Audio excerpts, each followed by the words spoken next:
Sa tagal-tagal Wala pa kong naman. nagko-commute at nag-ano sa kalye, hindi pa naman ako na hold up o kung ano pa man. So ngayon, yung mga tropa ko sa looban, magtuturo ng mga self-defense kasama ang mga Get Money Boys na sina DG tsaka si Freeze. Welcome sa Rupa and I, mga tropa. Pero dati mga Manila Mafia kayo, bakit napalitan nyo yung mga pangalan nyo? Mga gangbanger po kami sa kalye. Gangbanger. Bass, ma'am. Parang ito yung kwintas na nawala ko. Ano ba ibig sabihin ng mga gangbanger? Mga gangster po kami sa kalye. Laking kalye po talaga. Mga gangster. So, Mga gangster. so kayo ba yung nako-hold up? Hindi po, ma'am. Hindi, sila yung lumalaban sa mga holdapin. Kakaloka, ha? Parehas lang po kaming lumaban. Dati ano ba kayo? Kasi mo, Ma'am, bali po dati kasi, yun nga po, gangbanger nga po kami. Parang gusto na po namin mabago yung sitwasyon. Kasi dadating po yung time, magkapamilya po kami. Kumbaga gusto po namin maging mabuting inspirasyon sa youth sa lugar namin. Tama, perfect. Opo, kaya kami po dalawa ng kapatid ko, nag-decide po kami na mag-ipon po kami yung mga extra na kinikita po namin. Nag-produce po kami ng mga gamit ng pang mixed martial arts equipment. Grabe, Katulad po teka. ng gym, mga ganun po. Ito yung nakasama yata ni Atom to sa mga isang episode nila eh. Actually, sa kalye din, nakasama ko sila. Hindi pa nga DG ang pangalan niya nun eh. Ano ba pangalan niya doon? bali ma'am, Lepke ako. Lefty. Yung gangbanger name niya nun. Pero okay itong dalawang to, itong grupo nila kasi nga, yung kanilang naiipong pera, ginagawa nilang, pinambibili nila ng equipment para lahat ng kabataan sa lugar nila Mag-gym. mag-workout, matuto ng Wow. self-defense, at maging positive imbis na negative. Tama. Imbis na suntukan, di ba? Ngayon, bibigyan nila tayo ng sample. Okay, ano ba tong sample? Yung Brazilian na jiu-jitsu ang tawag. Yes, ma'am.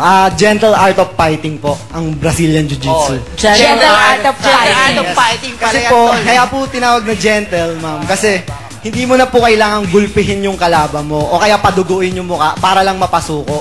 Oh, Ano paano yan? gagawin? Paano yan? Paano ang gagawin natin? Sa mga choke lang po, tsaka sa mga bali ng buto, mapapasuko Sa mga na po. chokes. Bali, demo na po namin. Oh, demo. Okay, go. Bali sa Series 1, kunyari, bigyan Shorty! po namin ng example, halimbawa sa scene na may nagtitrip po na laseng. Halimbawa, sino po ba yung laseng? Yeah, si Shorty, Laseng. kunyari, lasing-lasingan. Lasing-lasing niya. Ba't pinagtripan niya si DG na lumabas lang ng kanyang bahay? Halimbawa, bibili lang siya. Ito po, papaita po niya sa inyo kung ano po yung bali yung rear naked choke, stand up. Okay, game. Okay.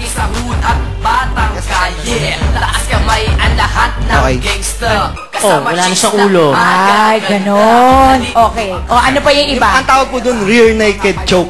Rear naked choke. Yeah. Sige nga, patingin tong rear naked choke. Yung tunog naman parang choke. Ito kay Vice. Ay, naku, yun na nga ba sinasabi ko eh. Sige na.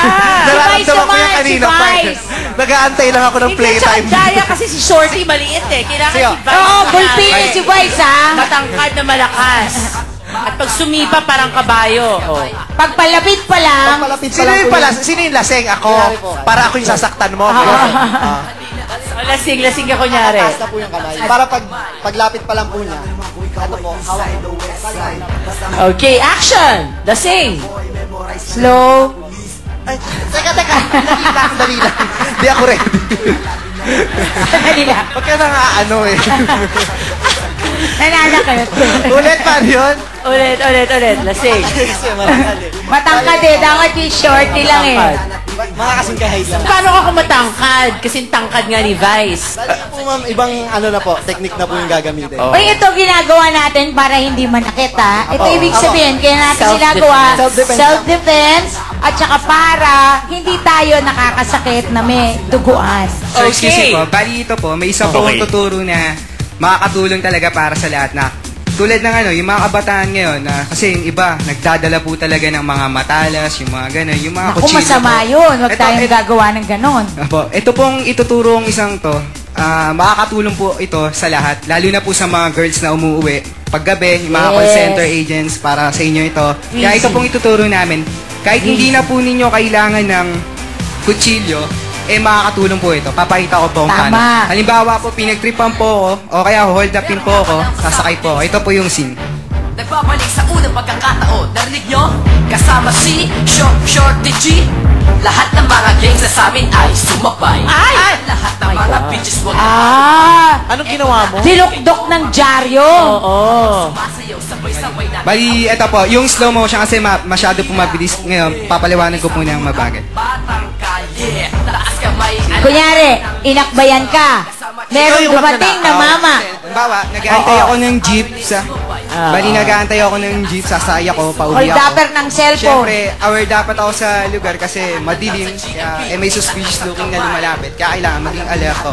Tsaka one thing po, hindi nyo po magagawa tong isang bagay na to kung pangungunahan po kayo ng panic. Kaya kailangan po cool lang kayo sa mga ganitong pangyayari.